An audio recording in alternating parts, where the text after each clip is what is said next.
Yesterday something hit me, like a thunder hits the ground, not in a bad way. A year ago it all started. My greatest desire changed from money to finding out my true calling. A search for an internal, intrinsic thing that is not influenced by money or ego. And I guess something that doesn't feel like wasting time. Something that just feels right after seeing through the game. And yesterday that thing just hit me. And that feeling that I got, it just can't be faked. And I think the only reason why I found my answer to arguably the greatest question of life is because it was my greatest desire for more than 12 months. And the greatest desire always wins. And very honestly, I think I've been afraid seeing through it all for a very long time. I've had these moments, these glimpses where I consciously decided to not get deep into what it is that I want. Because I knew very well that it would probably change my whole course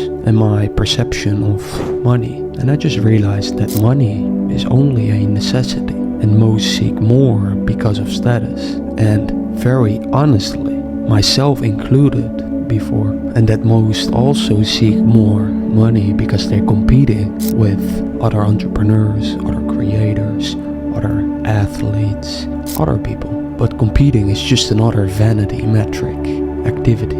I guess because it is not internal. It's not based on what you want, and the result is just being a little bit better than someone else, or a little bit cheaper, or a little bit faster, or just a little bit more. Do you want a little bit? Do you want everything? The ultimate, the maximum, the whole glass, the whole fridge, the whole lake. That's what I want. I want everything that life has to offer me. Not a little bit more than the small room of someone else. And the only way to get to everything is to ultimately focus on yourself.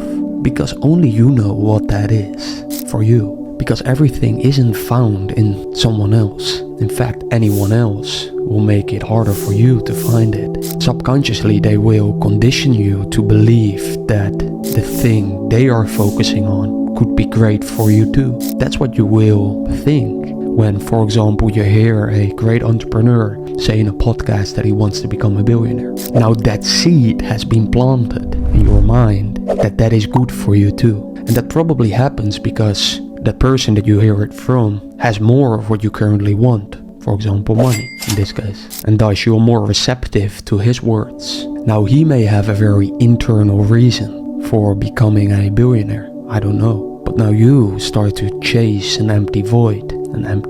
Just another empty pleasure that you already have so much of. Because you love chasing things, don't you? 99% of people just love chasing. And they're not even aware of it.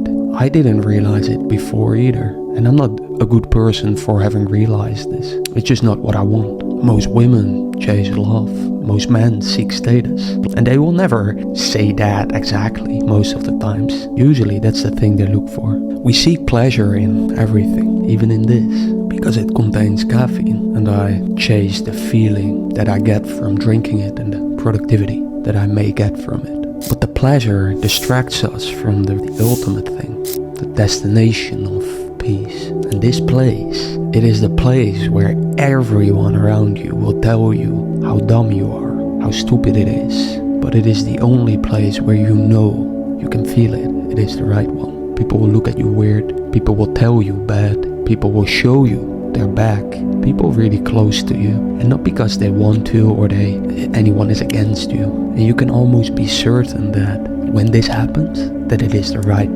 place or that you're walking the right path, because everyone is unhappy. Because if everyone is unhappy, shouldn't you do the complete opposite in order to get the complete opposite? Now be careful for this not being subconsciously another chase of yours, to chase the opposite, because that will lead to the same emptiness. So maybe the best way to look at it is that it is an indication that you're on the right track, on your walk to the ultimate destination, the path of your true calling. It is your birthright, it is your necessity. It's the only way, the only bucket without waste, the only bucket full of drinkable water, the only water worth living for, the only water that you can live from, truly live from. You only find it if it is your greatest desire, and you can only get to it by leaving everything you have ever known behind you. And most are not willing. This is for the rare individual, the one that just knows something is off in their life, that this can't be it, that religion, money, relationships, cars, and other stuff can't be it. To that person, I say, you're right, you're so right. And those are the only words that that person needs to hear to start walking. And the path will show itself with every step he takes. It is not found on social media. It is not found in textbooks. It's not found on Quora and Reddit or communities. The path will show itself. And if you don't start walking after this, it is not bad. It's just that you are okay with anything. Pleasure, your current situation. You're okay with it. And there's nothing wrong with that. It's just truth. You will never run the 4-minute mile. You are okay with that. So the question remains, are you okay with that? And the serious person that wants to discover more may check the show notes. Talk soon.